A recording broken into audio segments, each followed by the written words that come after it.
Bonjour et bienvenue pour ce petit partage du jour. Aujourd'hui, je voudrais vous lire un court extrait d'un texte qui a été écrit par quelqu'un dont je vais laisser les coordonnées dans la barre de description. Quelqu'un que je suis sur les réseaux, notamment sur Facebook. Je trouve très intéressant. Et justement, je voudrais pouvoir faire le parallèle entre ce qu'il raconte ici, dont il parle pour la planète, pour la Terre, et ce qui se passe aussi en chacun de nous, parce que de toute façon, on est habitant de cette terre, donc on est aussi microcosme, macrocosme, concerné par la même chose.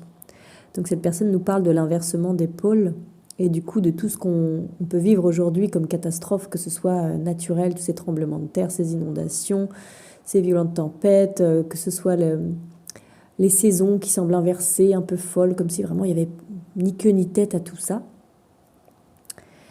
Et notamment aussi tout ce qu'on nous sert autour du réchauffement climatique, bref, de toute l'actualité, on va dire, de ce qui se passe à la surface de notre Terre aujourd'hui. Et du coup, ce petit extrait nous dit « La planète entre dans une zone de réalignement. Les pôles bougent et avec eux les repères. Ce qui était stable se fissure, ce qui semblait éternel se fragilise et ce qui était enfoui remonte. L'humanité ressent ce glissement sans savoir l'expliquer. Il peut y avoir de l'angoisse, de la confusion, des tensions, etc. » Donc lui, il en parle ici pour notre planète. Pour ma part, j'ai pas accès à ça. Moi, j'ai vraiment accès en général à l'humain, beaucoup moins à tout ce qui est planétaire. Mais cette inversion des pôles, c'est pas quelque chose d'aujourd'hui, c'est pas quelque chose qui est seulement porté ici par les gens qui seraient classés soi-disant dans le New Age et compagnie. On est vraiment ici dans quelque chose de connu, c'est pas quelque chose de nouveau, c'est quelque chose qui se joue régulièrement et qui vient changer profondément les gens qui habitent à la surface de cette planète. Les gens et tout le vivant, j'ai envie de dire, c'est tout le vivant qui est réorganisé. J'aimerais maintenant qu'on puisse reprendre cet extrait-là, mais en se l'appropriant en tant qu'être vivant. J'allais dire être humain, mais c'est aussi la même chose pour nos animaux. Moi qui travaille énormément avec les animaux et pour les animaux, c'est quelque chose qu'on peut aussi voir pour les animaux. Et je voudrais qu'on puisse le relire en imaginant qu'on est en train de parler de nous ici. Donc c'est plus la planète, c'est on va dire l'humain par exemple, ou le vivant. Entre dans une zone de réalignement. Donc voilà ici le chemin qu'on est en train de faire, cette voie du cœur dont je vous parle depuis longtemps, ce réalignement vraiment, ce chemin où on va aller quitter ce qu'on était jusqu'à présent, qui était une façon de fonctionner finalement, et on va aller vers quelque chose de totalement nouveau qu'on ne connaît pas encore. C'est pour ça qu'à mon humble avis, il y a toujours à prendre et à laisser dans tout ce qu'on connaît de l'humain du passé. Que ce soit les textes qui nous parlent de la psychologie et de la construction de l'enfant, par exemple, tels qu'on les connaissait il y a 20 ans, mais que ce soit aussi des choses beaucoup plus larges et je dirais beaucoup plus spirituelles ou de l'ordre de la conscience plus globale, quand on parle de tous les textes anciens. Parfois on peut se dire, bah oui, mais c'est important d'y revenir. Et oui, je pense que c'est très important d'y revenir, mais c'est aussi très important de bien se rendre compte que ce qu'on connaissait de toute cette conscience, de toute cette ouverture, je dirais, spirituelle, était limité parce qu'à l'époque, on pouvait y avoir accès qu'à une partie. Et qu'aujourd'hui, on a la capacité d'ouvrir la conscience davantage. Donc finalement, si on s'arrête et si on s'enferme aux anciens textes qui nous parlaient de conscience et de spiritualité, soit tout n'y est pas, ou soit notre tête d'aujourd'hui se trouve, je dirais, limitée à comprendre ce qui était inscrit dedans. Et il y a beaucoup d'autres choses ici à ajouter. Donc le but du jeu, c'est vraiment de se dire qu'il y a un réalignement et que tout ce qu'on connaît de l'humain va bouger, va changer. C'est d'ailleurs ce qu'on nous propose dans la suite de la phrase. Déjà, on nous dit ici, les pôles bougent. Les pôles, on peut aussi les voir à l'intérieur de l'humain lui-même, entre la polarité masculine et la polarité féminine. La polarité aussi haut-bas, entre guillemets, cosmique et terrestre. Ces pôles bougent, autant on a été dans je dirais une polarité, si on peut appeler ça comme ça, patriarcale, à savoir que vraiment c'était le yang, le masculin, qui prenait toute la place, et comme il prenait toute la place, il n'était pas dans son équilibre. Donc il était dans un yang, un masculin, que moi j'appelle massacrant. parce que massacré aussi. Hein. Et du coup, au lieu d'être sacré, eh bien, il était complètement déployé à outre mesure, distordu, donc plutôt dans le, comment dirais-je, dans un extrême distordu des notions et de l'archétype qu'il porte. Donc au lieu d'être juste, je dirais, cette autorité intérieure, cette discipline intérieure, il a été plutôt la coercition, la manipulation, pour pouvoir arriver finalement à faire entendre ces notions qui finalement normalement à la base sont dénuées d'une polarité positive, négative en fait. Hein. On est sur une notion neutre et ici comme elle est investie par un masculin distordu, et bien finalement on est dans un déséquilibre. Donc c'est là qu'on va aller chercher ça, la coercition, la manipulation, l'abus par la force et ainsi de suite. Donc ici on est vraiment en train de changer, de faire bouger les pôles. Le but du jeu, quand je dis l'épaule, c'est les plus loin pôle, hein, c'est pas l'épaule. Le but du jeu ici, ça va pas être d'inverser et puis de dire ok on était sur le pôle masculin, maintenant on va être sur le pôle féminin. C'est pas le but du jeu. De toute façon, le matriarcat va pas être plus efficace que le patriarcat. Les extrêmes ne sont pas bons. Le but du jeu, c'est vraiment que ces pôles vont continuer de bouger, vont continuer de s'ajuster les uns les autres pour pouvoir trouver un autre équilibre. Et en même temps que ça se passe pour nous, si ça se passe pour nous, c'est aussi parce que ça se passe sous nous, sous nos pieds. Notre planète aussi est en train de bouger avec ses polarités. Et c'est vraiment ce qui se passe en nous. C'est pareil dans nos polarités de gauche et droite aussi, entre le donner et le recevoir. Il y avait vraiment quelque chose qui était figé là-dessus et qui est en train de bouger. Quand on donnait pour recevoir, pour prendre. Parce qu'on était justement dans ce patriarcat, dans ce masculin blessé, on était finalement dans cette distorsion, dans cette manipulation, dans ces jeux énergétiques. On ne pouvait pas être en lien les uns les autres sans être dans des stratégies énergétique. On était dans de la manipulation énergétique, tous autant qu'on est. Il n'y a personne qui est exclu ici. Et donc là, ces polarités-là aussi sont amenées à changer. Et pareil aussi, donc entre le haut et le bas, le cosmique et le terrestre, on était vraiment très porté sur le terrestre. On est dans une société qui a oublié son lien à son essence profonde, son essence spirituelle. On est dans une société qui est coupée de Dieu. Et quand elle n'est pas coupée de Dieu, la plupart du temps, dans 80% des cas, elle est en lien avec un faux Dieu, ce Dieu justement qui correspond à l'illusion dans laquelle elle est enfermée, à savoir ce patriarcat déformant et déformé du coup.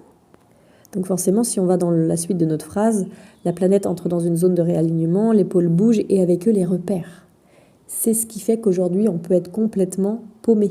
Par exemple, j'en sais rien pour les enfants, pour l'alimentation, bref, pour les choses de base. Avant, on nous disait c'est ça qu'il faut faire, puis aujourd'hui, on nous dit non, c'est ça qu'il faut faire. Et puis aujourd'hui, on peut même se dire ok, par exemple, je veux savoir qu'est-ce qu'il faut que je mange pour bien manger équilibré, par exemple. Il ne s'agit pas d'aller regarder ce qu'on m'a appris il y a 20 ans et ce qu'on m'apprend aujourd'hui pour trouver qu'il y a déjà du flou et un manque de repères.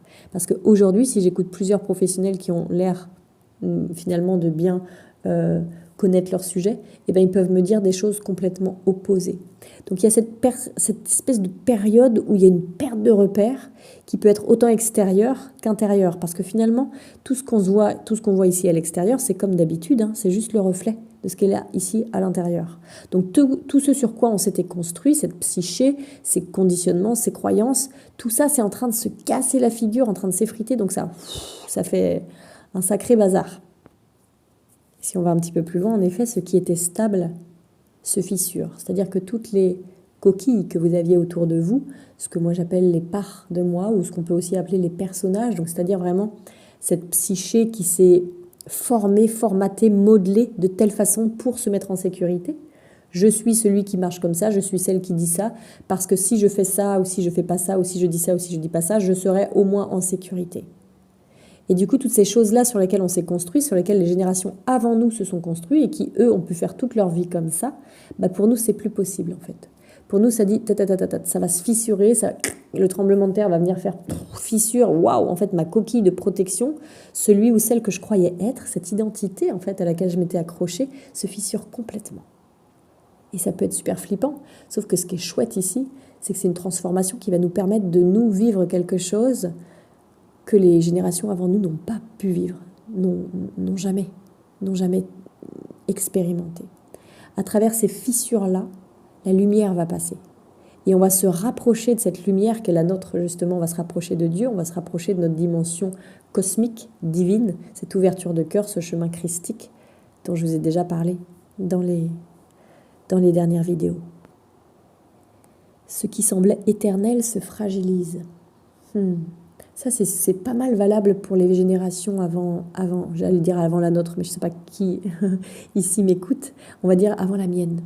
Ce qui était vraiment éternel, c'est-à-dire des choses autant on pouvait voir qu'il y avait des choses qui évoluaient à l'extérieur, autant il y avait des choses qui semblaient vraiment immuables. On ne se serait même pas dit que ces choses-là pouvaient aussi bouger et pouvaient se fragiliser. C'est vraiment, il faudrait que je vous trouve un exemple. Bon, j'en ai pas qui me viennent là concrètement, peut-être plus tard ça reviendra, mais vraiment ces choses qu'on pensait immuables et où autant on voyait qu'il y avait une possibilité d'évolution, ou même parfois soi-même, on a fait l'expérience de se dire waouh, en fait, truc de fou, ici j'ai eu l'impression d'avoir une carapace qui se fissure, puis maintenant je suis plus comme ça, puis maintenant je dis ça, puis maintenant j'ai changé de travail, puis ceci, cela. En fait, il restait toujours comme dans notre paysage, dans notre décor, des choses là qui faisaient partie, des choses stables, des choses auxquelles on pouvait se raccrocher. Eh bien, à notre époque, c'est comme si même ces choses-là pouvaient se trouver fragilisées, pouvaient se trouver en train de se déliter. Et du coup, ça peut être flippant. Ce qui est intéressant ici, parce que moi j'aime bien toujours aller voir ce qui est intéressant, c'est que derrière tout ce qui se fissure et tout ce qui se fragilise ici, dans ce qui semblait être éternel et immuable, ça permet de faire remonter les fonds de tiroir, comme moi j'appelle ça. C'est ce que d'ailleurs nous dit la suite de la phrase. Ce qui était stable se fissure, ce qui semblait éternel se fragilise, et ce qui était enfoui remonte. C'est-à-dire que toutes ces stabilités, avec plein de guillemets, tous ces personnages que l'on jouait en pensant que c'était nous, que c'était notre identité, quand ils viennent se fissurer, finalement, ils vont laisser remonter la charge énergétique, qui est une charge émotionnelle, qui était à la base de leur formation. Certains d'entre vous en ont déjà fait l'expérience, certains d'entre nous, là je me dis nous parce que moi ça fait un moment que je marche ce chemin-là, donc certains d'entre nous ont déjà fait un énorme chemin par rapport à ça et sont désidentifiés de plein de tous ces personnages.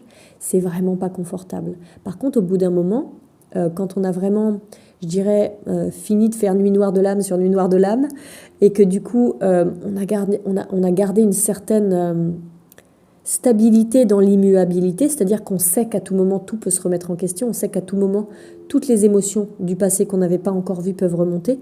On a commencé à tellement bien rouler notre bosse, j'ai envie de dire, dans ce chemin-là, que finalement, la fois d'après, quand il y a quelque chose qui vient remonter justement de ces fissures et de ces bas-fonds, on rentre dedans et on connaît en fait le chemin.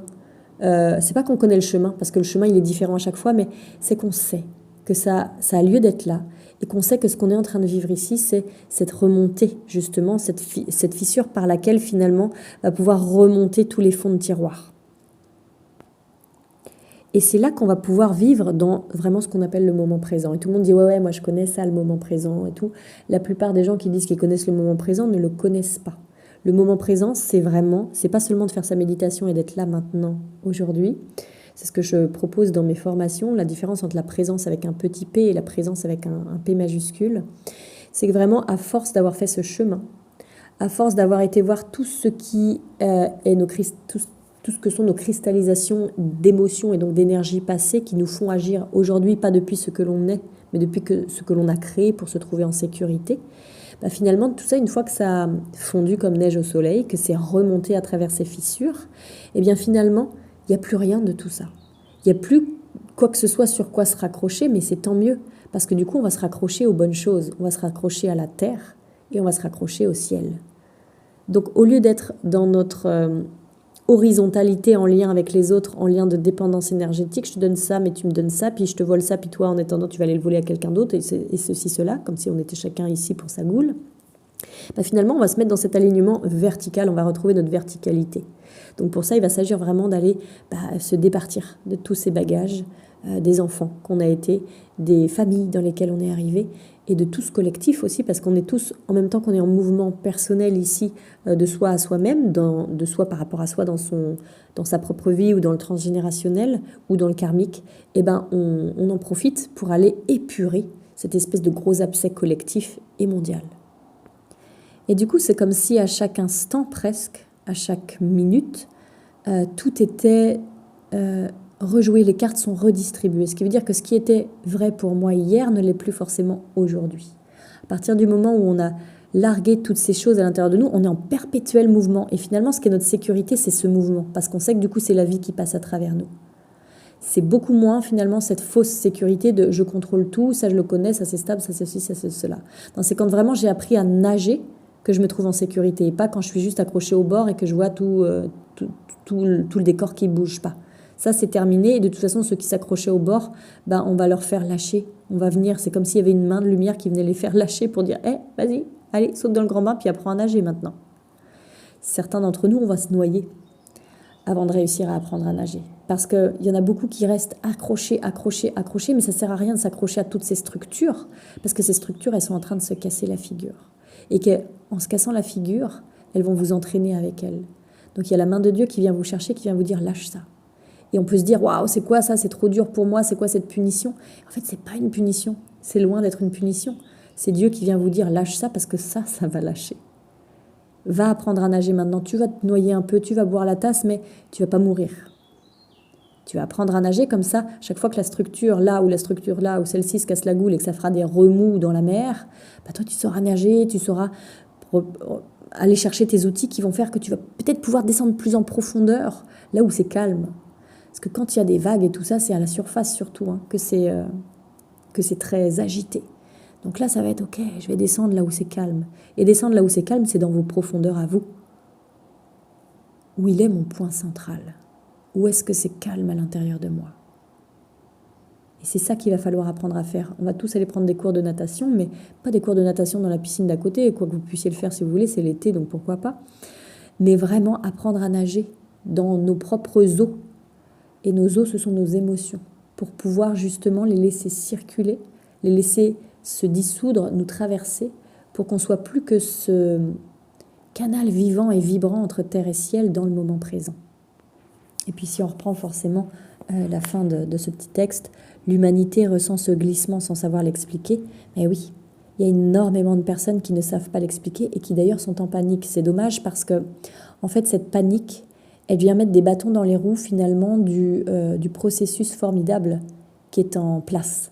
Mais ça fait parfois partie du chemin. Je veux dire, moi, avant de comprendre ce que j'ai compris, avant de passer à travers tout ce que j'ai traversé, j'ai eu énormément de panique. Et en fait, toutes ces boucles qu'on peut vivre, tant qu'on n'a pas mis de conscience dessus, on peut se retraumatiser à chaque fois, on peut se retraumatiser. Donc la panique nous fait nous retraumatiser et nous refermer davantage jusqu'au moment où on n'a plus assez d'énergie et de force pour se refermer et où finalement on est comme sur la table d'opération en mode ok, bah je lâche tout parce qu'en fait je peux rien contrôler.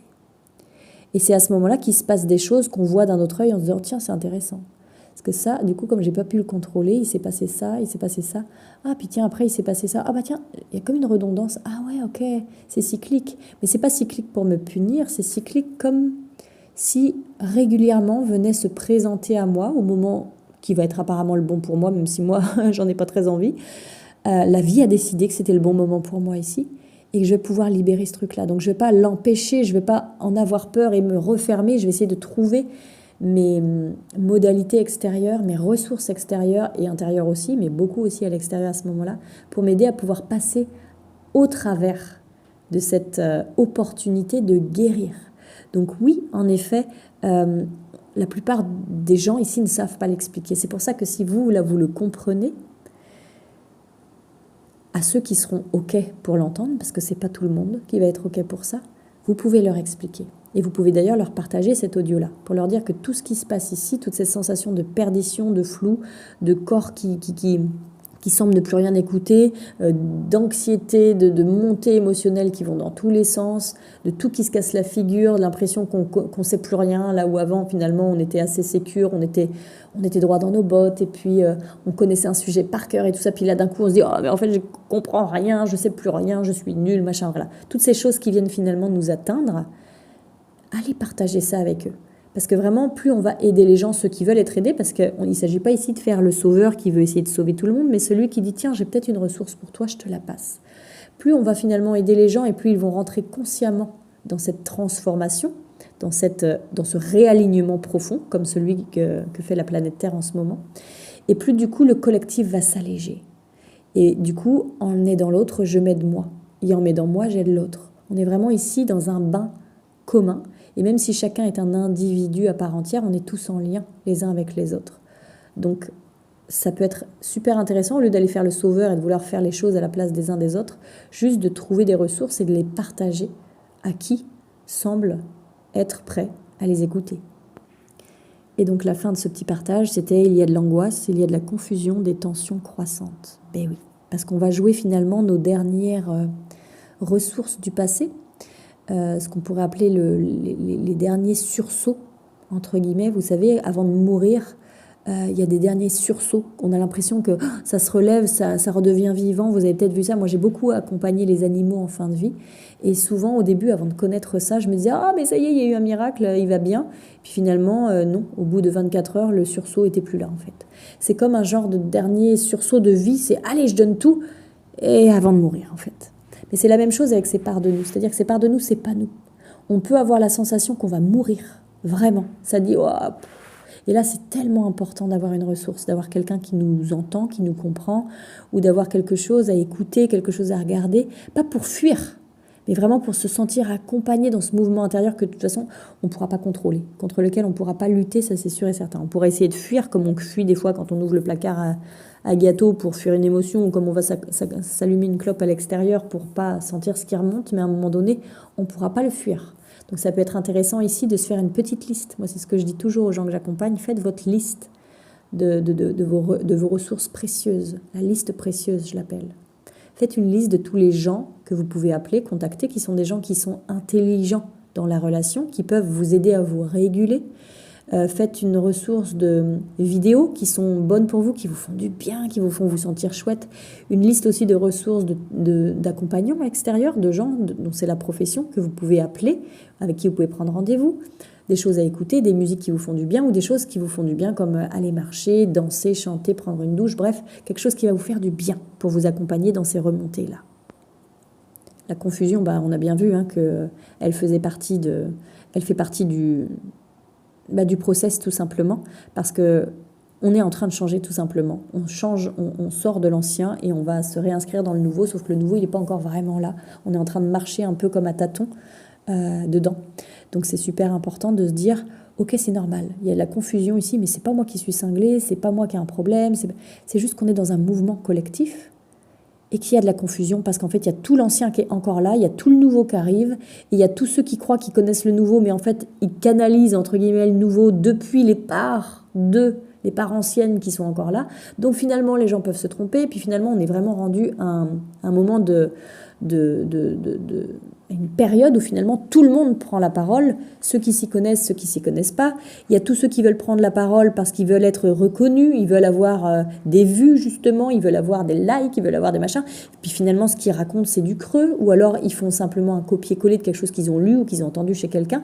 Et finalement ces gens-là peuvent pas nous aider parce qu'ils ne font que faire du copier, pas pour... je dirais pas pour transmettre, pas pour partager, ça part pas depuis quelque chose qui est plein à l'intérieur d'eux, ça part depuis un creux. Depuis j'ai peur, je manque, il faut que j'ai des gens qui m'aiment, des gens qui me voient, des gens qui me regardent, des gens qui me mettent des likes, des vues, des machins.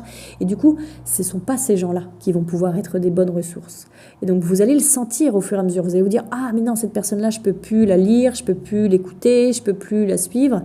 Et bim, et vous allez switcher, vous allez voir une autre ressource jusqu'à un moment donné où vous allez vous dire, et si j'avais plus besoin de ressources extérieures? Et vous allez marcher tout seul sans avoir ces ressources, mais ces ressources, elles seront toujours là pour les moments où vous en aurez de nouveaux besoins. Parce qu'il y a un moment où vous n'aurez plus besoin de toutes ces choses, de toute cette liste précieuse là dont je vous ai parlé, sauf par moment.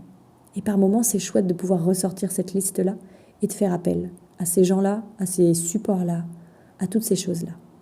Quant aux tensions, là, les tensions croissantes, oui, les tensions, c'est normal qu'elles soient là parce que là aussi, il va y avoir un genre de combat, si je puis dire. Et tout ce qu'on voit à l'extérieur, les combats extérieurs, quand on voit cette agressivité, les gens qui se tirent dessus au lieu de s'aimer maintenant à notre époque, c'est aussi un reflet de ce qui se passe à l'intérieur de nous. À l'intérieur de nous, il y a ces parts qui sont conscientes. Il y a ces parts qui ont déjà été rapatriées dans notre cœur. Tous ces enfants blessés qui ont été guéris, qui ont été pris dans les bras, qu'on a ramenés à soi, qui nous redonnent du coup de l'énergie. Et il y a encore toutes ces parts beaucoup plus archaïques, beaucoup plus vieilles, tous ces petits bébés qu'on a été aussi, toutes ces parts avec une haute vulnérabilité, qui sont encore planqués, encore exilés, avec devant des gardiens, des protecteurs ultra puissants qui ne veulent pas nous laisser accès, qui ne veulent pas les laisser venir et remonter. Donc du coup, il y a comme un combat entre toute cette équipe que vous avez déjà rapatriée et qui dit « Allez, viens ici, viens de notre côté, entre guillemets, du côté clair et pas du côté obscur de la force. Viens avec nous, viens dans la voie du cœur. » Et puis toutes ces parts gardiennes qui disent « Non, non, non, non, non, celui-là, je ne vais pas le laisser passer parce que c'est une horreur. Quand on l'a ressenti, on a cru qu'on allait en crever. Donc non. » Et puis du coup, ces parts gardiennes, elles sont agressives. Donc en nous, ça fait un espèce de combat. Il y a des tensions. Ça peut être d'ailleurs des tensions musculaires qu'on peut sentir. Ça peut être des tensions de la psyché. Ça peut être plein de choses. Ça peut être « Je veux ça, puis en même temps, je veux pas ça. » Et c'est la même chose pourtant. Bah mince, je veux voir des gens et en même temps, je veux pas voir des gens. Je veux manger ça et en même temps, je veux pas manger ça. Je veux écouter de la musique et je veux du silence. Ah, et du coup, on a l'impression d'être complètement confus. On revient du coup sur cette confusion ici. Mais ça crée vraiment des tensions qui sont croissantes, croissantes, croissantes. Mais jusqu'au moment où finalement, la guerre, la dualité intérieure n'est plus possible. C'est ce que je vous disais tout à l'heure, c'est qu'à un moment donné, à force de vous agripper là sur le bord de la piscine, il n'y aura plus assez de force pour le faire. Il y a une belle main de lumière qui va vous faire lâcher. C'est ce qui fait que les gens ici, parfois, s'observent. Ils s'observent, ils se disent « ça, il faut que je le change, ça, il faut que j'arrête. Il faut que j'arrête de fumer, il faut que j'arrête de trop travailler, il faut que j'arrête de faire du sport à outrance. » Et puis finalement, je m'observe en train de faire ces trucs-là, j'y arrive pas à arrêter. Et à chaque fois, je reviens et j'y arrive pas, j'y reviens, j'y arrive pas. Et bien finalement, tant qu'on a assez d'énergie, on va toujours remettre cette énergie pour refermer, pour remettre finalement, je dirais, le couvercle sur la casserole qui serait prêt à déborder. Donc là, remettre le couvercle sur la casserole, ça peut être aller s'allumer une clope, boire un verre d'alcool, regarder des vidéos sur Netflix, scroller, toute cette distraction, là, ce qu'on nous appelle distraction, mais se distraire de quoi? Si ce n'est se distraire de ce qui se passe à l'intérieur de nous. Qui arrive à rester sans rien faire aujourd'hui? Il n'y a pas beaucoup de gens dans ce sens-là. Donc finalement, quand on n'aura plus d'énergie, on ne pourra plus nourrir ces personnages-là. Parce que des fois, on voit qu'il y a un personnage ici qui nous coupe de quelque chose. On se dit, tiens, et si j'arrêtais de fumer? Parce que peut-être qu'en effet, derrière ce geste, il y a quelque chose, il y a une émotion qui est refoulée. Mais regarde, j'y arrive pas en fait. Je suis en train d'essayer d'arrêter de fumer, mais j'y arrive pas. Et des fois, on aimerait, mais notre volonté ne nous le permet pas. Parce qu'ici, on n'est pas sur des petites billes de cacahuètes, de rien du tout. On est sur un enjeu de survie. Ce qui veut dire que ce qui est caché ici derrière nos addictions, c'est une part de nous qui, à un moment donné, a vraiment cru qu'elle jouait sa vie. Que ce soit physiquement, parce qu'il s'est passé quelque chose de grave, ou émotionnellement. Parce que je vous le rappelle, pour un bébé qui n'est pas accompagné correctement, une émotion, c'est égal à « je vais en crever ». Donc la plupart du temps, on a peur d'en mourir, mais finalement, on ne peut pas mourir. Ce sont juste ces parts de nous qui s'apprêtent à mourir. Et la volonté ici, par rapport à ça, dans la balance, elle pèse pas lourd.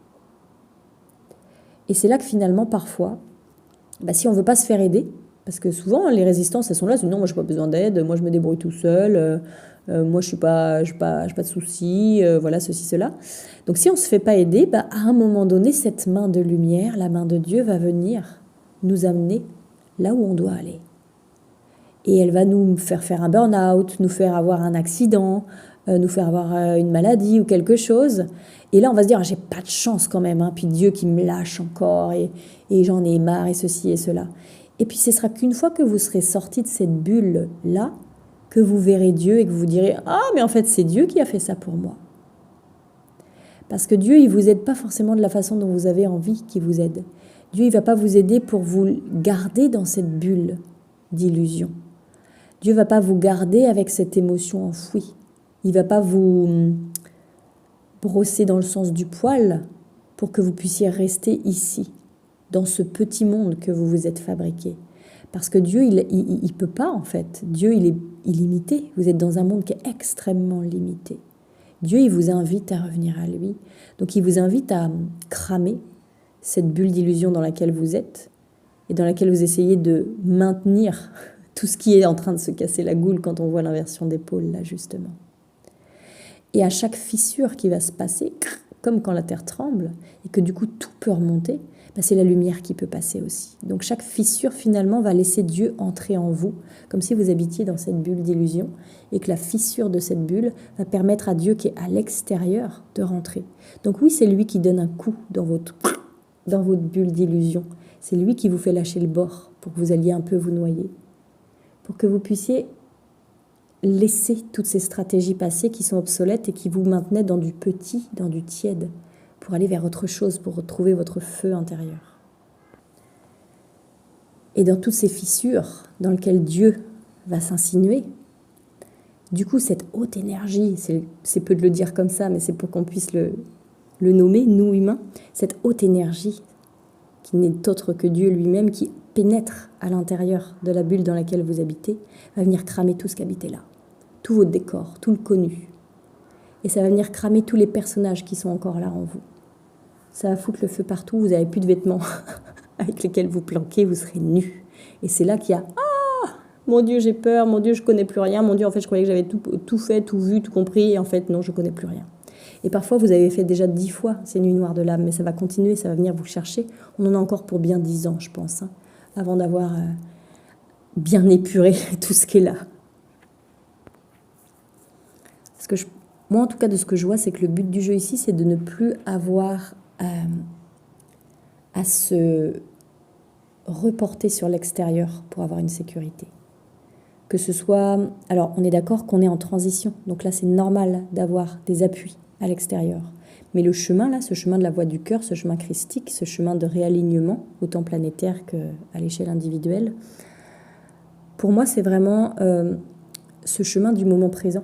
Donc en fait, quand je suis dans le moment présent et que j'ai plus aucun personnage qui vient finalement de mes conditionnements passés et de ces énergies du passé qui m'habitent encore dans mes champs énergétiques, et bien finalement, je suis ce plein canal, ce pur canal, cette pure autoroute entre terre et ciel, guidée pas par l'extérieur, par des gens, par des docteurs, par des coachs, par des thérapeutes, par des Sabrina, par des livres, par des podcasts ou des je sais pas quoi. C'est vraiment d'être dans sa propre vérité. C'est d'arrêter de remettre son pouvoir à l'extérieur. Ça ne veut pas dire qu'on sera chacun dans notre monde et que ce sera chacun pour sa goule. Ça voudra dire qu'on sera chacun dans notre vérité et qu'on pourra aller contacter l'autre qui sera aussi dans sa vérité pour faire des choses ensemble qui seront tellement plus porteuses et tellement plus brillantes parce qu'elles seront habitées de cette plénitude, de cette complétude, au lieu d'être habitées par le manque et tout ce qui vient finalement à l'origine de ces personnages avec lesquels on a eu l'habitude de fonctionner, nous, aujourd'hui, nos parents, nos grands-parents et tous les gens avant nous. Et les enfants d'aujourd'hui, eux, sont beaucoup plus outillés pour ça. Et souvent, on va se dire ils ont des problèmes et on ne va pas les comprendre. En fait, on va croire qu'ils ont un problème alors qu'ils sont la solution. Ça, vous m'avez certainement plein de fois entendu le dire. Ils sont la solution, tout comme vous étiez la solution quand vous étiez enfant par rapport à vos parents. Mais tant que les grands, les adultes croient que c'est à eux de remplir les enfants comme s'ils étaient des vases et qu'il faut leur dire qu'est-ce qu'il faut faire, qu'est-ce qu'il faut apprendre et ceci et cela, et qu'ils n'écoutent pas finalement la couleur qu'ils viennent eux apporter, ça ne peut pas marcher. On va toujours prendre les enfants comme des problèmes à résoudre alors qu'ils sont des solutions pour résoudre nos problèmes à nous. Et certainement pas en les adultifiant et en leur demandant de prendre nos charges. Pas du tout de cette façon-là. Mais justement en s'occupant de nos charges, en s'occupant d'aller essayer de faire du lien avec eux, d'aller les rencontrer pour de vrai, d'aller les comprendre, d'aller leur dire qui es-tu ? Quelle énergie portes-tu ? Qu'est-ce qui t'anime ? Et de les écouter au lieu de vouloir faire les sachants. Et à ce moment-là, on va se prendre des claques qui vont être des claques de guérison. C'est la même chose avec les animaux. À chaque fois, l'homme a cru prendre le dessus sur, donc l'homme sur la femme, ou l'homme sur l'animal, ou l'homme sur l'enfant. Quand je dis l'homme ici, c'est aussi l'humain, c'est pas l'homme le masculin. À chaque fois, finalement, il se coupe d'une solution de bien-être pour lui parce qu'il croit qu'il est le seul sachant, le seul à pouvoir faire, alors que c'est pas vrai. Quand chacun de nous, petit, grand, homme, femme, animal, humain, réside une beauté, une solution, une perle qui pourrait être une solution à nos difficultés. Mais pas en s'en servant, en manipulant et en abusant, juste en écoutant, en prenant du retrait et en respectant. Donc ça, c'est à mon humble avis ce qu'on est en train de marcher en ce moment, depuis quelques années encore plus, et je pense encore pour quelques bonnes années.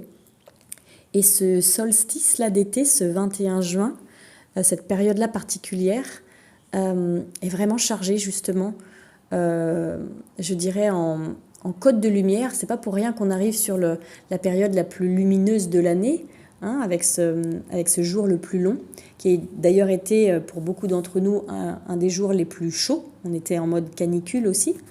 C'est pas pour rien. Il y a le soleil ici qui vient cramer toutes ces choses-là.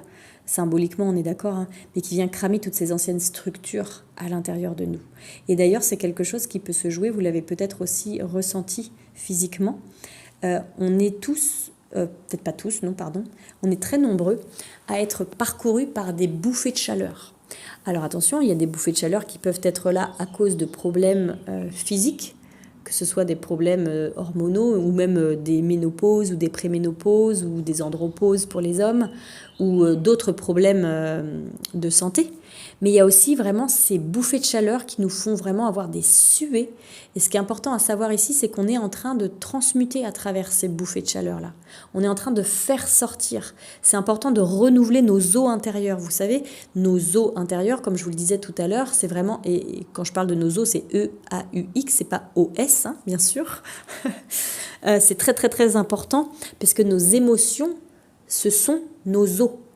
L'eau, d'ailleurs, il va être temps que je fasse ces partages sur l'eau dont j'en parle depuis très longtemps, notamment dans la vidéo sur les flashs solaires et tout ça. L'eau est porteuse d'une information. Et en fait, elle va porter l'information qu'on lui donne. Ça, c'est les travaux de Masaru Emoto que vous pouvez aller visualiser et en apprendre davantage sur le sujet. C'est très, très, très intéressant pour celles et ceux qui ne connaissent pas encore. Je ferai un petit topo là-dessus bientôt. Mais du coup, l'eau porte l'information, elle l'enregistre, elle mémorise.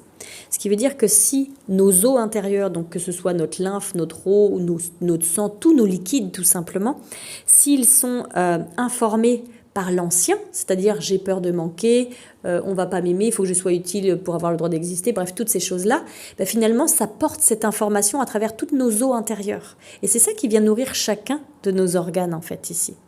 Et au fur et à mesure qu'on est en train de lâcher ces choses-là, qu'on fait nos nuits noires de l'âme, qu'on fait moi ce que j'appelle les remontées de bulles de limonade, toutes ces choses-là, finalement, nos eaux intérieures, elles changent de code. Notre signature énergétique est complètement différente puisque du coup, je ne porte plus cette charge que je portais depuis 20, 30, 40, 50, 60 ans.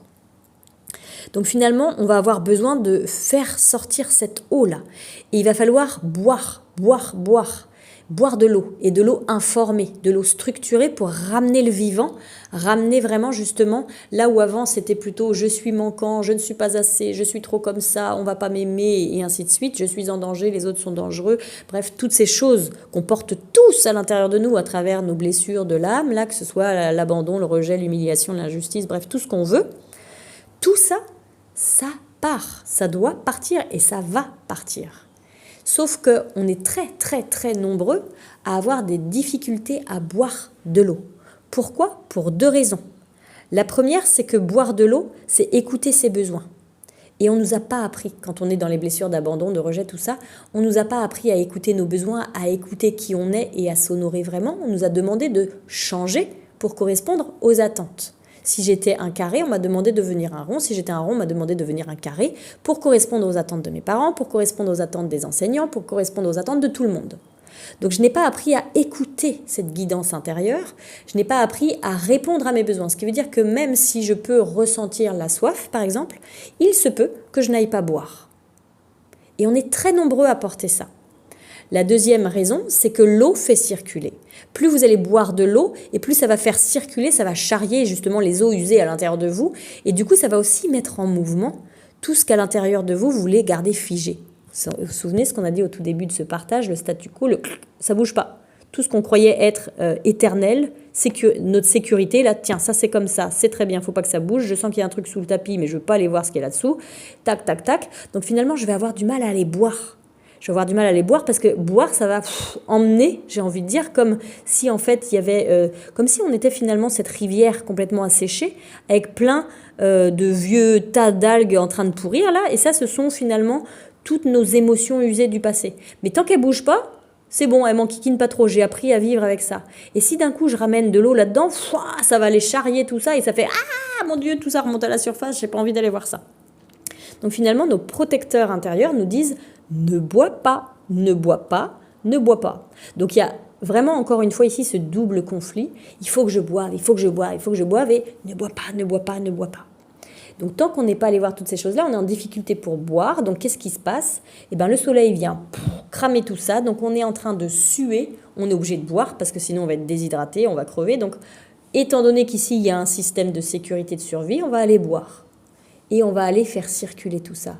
Et ce qui est intéressant, c'est que quand on boit justement ici, allons boire de l'eau structurée, allons boire de l'eau informée qui va finalement ramener le vivant à l'intérieur de nos os qui vont aller nourrir chacun de nos organes, de nos cellules, qui vont du coup de plus en plus porter cette mémoire, cette empreinte, pas cette mémoire, cette empreinte du vivant, cette empreinte de vie, là où avant c'était l'empreinte du manque, l'empreinte de je vais mourir, je vais crever, j'en aurai jamais assez, on ne m'a pas entendu, on ne m'a pas écouté.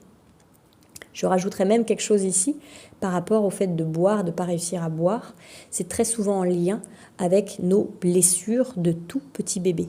L'empreinte périnatale, le rapport au sevrage, le rapport à est-ce que j'ai été nourrie, donc par rapport au lait que j'aurais dû boire, et à savoir que pour un bébé, le lait, c'est pas seulement la nourriture, la boisson, la nourriture qui me permet de l'alimentation, je veux dire, c'est aussi la nourriture émotionnelle, c'est ce lien particulier à la mère qui va nous structurer, qui va nous rassurer, qui va nous porter, qui va faire finalement que ce qu'on appelle la théorie, qui n'est absolument pas une théorie, mais ça s'appelle comme ça, la théorie de l'attachement.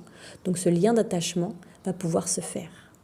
Donc si j'ai manqué de boire, parce que j'ai manqué de ce lien-là, ou si boire est associé à l'absence de la mère, par exemple si j'ai bu un biberon, si j'ai bu, comme moi j'ai été nourrie à la sonde les premiers jours de ma vie, voilà, s'il y a tout ce côté boire, s'hydrater, qui est en lien avec quelque chose de dangereux, de caché chez chacun de nous, ben on ne va pas aller boire justement. Et on va rejouer finalement ici, sans même le voir, le fait qu'on ait manqué. Qu'on a manqué de boire, qu'on a manqué de contact, qu'on a manqué de tout ça. Donc ici, il y a vraiment beaucoup d'enjeux derrière et c'est aussi pour ça qu'on est soutenu avec des forces qui sont... Parfois, on se dit, mais on se fait violenter en fait, on est puni, c'est les foudres divines ou je sais pas quoi. Non, c'est juste le seul moyen de pouvoir nous faire dépasser ces forces en nous qui sont des forces de haute protection, qui sont des forces de survie. Pour pouvoir les lâcher, notre simple volonté ne suffit pas. Je ne sais pas si vous avez déjà eu des difficultés avec l'eau, mais moi, si je vous en parle aujourd'hui, c'est parce que j'ai eu de grandes difficultés pour boire. J'avais beau essayer de me mettre des trucs, des sonneries pour boire, m'acheter une belle gourde, ceci, cela ou quoi que ce soit. Il pouvait se passer des journées sans que j'ai bu plus qu'un verre d'eau. Et après, c'est dommage, j'ai mal à la tête, qu'est-ce qui se passe, j'ai un problème. Non, c'est juste que tu n'as pas bu. Donc parfois, on est tellement, et pourtant on voudrait tellement, puis après on va se critiquer intérieurement. Mais t'es pas foutu capable de boire, puis toi t'es pas foutu capable de manger mieux, puis toi t'es pas foutu capable d'arrêter de fumer, puis toi t'es pas foutu capable de ceci, de cela. Donc on est soi-même la victime, soi-même le bourreau, soi-même, bref, ça devient un bazar intérieur de fou. C'est pour ça que c'est important d'aller se faire accompagner pour pouvoir mettre toute cette famille intérieure en équipe, au lieu que chacun joue perso. Et chacun pour soi, en tirant chacun dans une direction, ce qui fait que moi, je ne peux pas avancer parce que j'ai une part de moi qui me dit d'aller à gauche et l'autre à droite. Donc moi, je reste là, affigée, au milieu. Donc vraiment, ici, on est obligé d'avoir ces forces largement supérieures à la nature humaine pour pouvoir nous aider à aller dans cette transition qui est finalement de la réparation. C'est vraiment de se faire aider, mais d'une autre façon que cette aide à laquelle on s'attendrait. Je vais vous donner d'ailleurs ici un exemple qui m'a permis, moi, à mes enfants, de leur faire comprendre ça. Et justement, on va le jouer avec l'eau. C'est ça qui est drôle, c'est qu'ils étaient dans la piscine. Ils étaient dans la piscine et ça faisait un bon quart d'heure que je disais qu'il fallait sortir, que c'était prêt à manger. Puis personne n'écoutait comme d'habitude. Et moi, j'ai changé justement, vous voyez, on change de polarité. Et moi, j'ai changé de façon de faire. Et j'ai dit, non, maintenant, c'est terminé de donner toute mon énergie pour être la locomotive qui va tirer tous les wagons derrière. Je donne de moi parce qu'ils sont des enfants, mais je ne vais pas tout leur donner. Je ne veux pas fabriquer des assistés, je veux fabriquer des futurs hommes qui seront des hommes qui savent se tenir, qui savent se prendre en main, qui savent écouter la discipline en eux, qui savent accompagner les femmes avec qui ils vont être, ou même les hommes, leurs amis, leur famille, bref. Donc moi, je ne vais pas faire tout à leur place. Ça, c'est terminé. Donc finalement, je dis ok, je l'ai dit 3 fois, personne ne vient, c'est tant pis pour moi, moi je commence à manger. À ce moment-là, maman, tu peux nous aider? On a froid, on voudrait sortir. Tiens, maman, elle arrive près de la piscine. Oui, vous voulez que je vous aide? Bah oui, on voudrait sortir, on a froid. Et comment vous voulez que je vous aide? Bah tu peux aller chercher nos serviettes? Et alors là, maman, qu'est-ce qu'elle fait? Maman, elle montre les règles de la piscine qui sont affichées en grand, là, juste à côté de la piscine, qu'on a revu. La première, c'est, avant d'entrer dans la piscine, je vais chercher la serviette dont j'aurai besoin pour pouvoir me sécher. Donc j'ai dit, vous savez, je vais vous aider les gars. Ah ouais, merci maman, mais je vais vous aider d'une drôle de façon, certainement pas la façon avec laquelle vous vous attendiez que je vous aide. Je vais vous aider en étant là et en vous laissant sortir de la piscine tout seul, de vous égoutter suffisamment pour pas me mettre de l'eau partout et glisser sur le carrelage, en vous dirigeant vers la salle de bain où vous allez pouvoir aller vous doucher et vous sécher. Les enfants n'ont que 7 et 10 ans. Et pour moi, j'estime que ça, c'est tout à fait possible pour eux de le faire. Le grand a bien compris, il s'est dit « Oh punaise !» C'est vrai que là, c'est moi qui ai un peu chié dans la colle. Maman va pas être contente. Bon, ok, j'y vais. Il sort. J'ai froid, maman. Bah ouais, t'as froid. Bah peut-être que la prochaine fois, comme ça, tu penseras plus facilement. Parce que si là encore je le fais à ta place, qu'est-ce qui va se passer? Tu vas rien apprendre. Et tu vas rester dans cette espèce de dépendance à maman. Et moi, j'ai pas envie que tu sois dépendant à moi. Déjà parce que j'ai pas envie de devoir avoir un fils à gérer alors que tu auras 60 ans. Moi, j'en aurai 80. Mais parce que surtout pour toi, pour que tu vives une vie, une belle vie, où tu pourras faire tout ce que tu veux, bah ça, il faut que tu saches le faire en fait, c'est la base. S'il y a des étapes qui sont difficiles pour toi, je suis là, tu le sais très bien, je suis là pour t'aider dans chaque étape s'il y a quelque chose que tu ne sais pas faire. Mais là, tu sais très bien monter à la salle de bain, aller à la douche, et moi je viens t'aider à sortir après. Le petit, c'était autre chose. Et le petit, il a fait une esclandre pour sortir. Non, j'ai froid. Je dis, bah oui, t'as froid, c'est normal que t'as froid. Ça fait un quart d'heure, je te dis de sortir, mais pourquoi tu m'as pas écouté? Bah écoute, si quand je te dis quelque chose, tu ne l'écoutes pas. Si quand il y a une règle, tu dis oui maman, je veux bien suivre les règles pour avoir le droit d'aller à la piscine, mais qu'une fois que tu es dans la piscine, tu dis non, allez tous vous faire voir, mais ça c'est toi que ça regarde. Moi je ne peux pas le faire à ta place ça en fait. Ça je ne peux pas le faire à ta place. Et donc là il a fait sortir sa colère, tout ce qu'on veut, et c'est là que c'est bon quand on est dans cet alignement. Cet alignement planétaire, ok, mais cet alignement à l'intérieur de soi. C'est qu'une fois qu'on est allé voir la peur de manquer pour soi. Oh, j'ai trop peur qu'il manque d'une maman, qu'il manque de sécurité, alors je fais tout à sa place. Non, ça c'est signe qu'il y a quelque chose ici à l'intérieur de nous, qui est là, qui nous habite et qu'on essaye de ne pas voir. Une fois qu'on est allé libérer toutes ces choses-là, comme c'est le cas pour moi ici, je peux m'aligner davantage et je peux tenir l'espace quand il va faire sortir sa colère. Et quand il va la faire sortir sa colère, il ne s'agira pas d'aller lui crier dessus, lui dire « bah ça suffit d'être en colère, maintenant t'en rajoutes un peu alors que c'est toi qui exagères ou je sais pas quoi ». Non, c'est de dire « bah oui, je comprends que tu sois en colère ». Parce qu'en fait, ici, qu'est-ce qui se passe? C'est que moi, quand je m'aligne, lui va être obligé de s'aligner.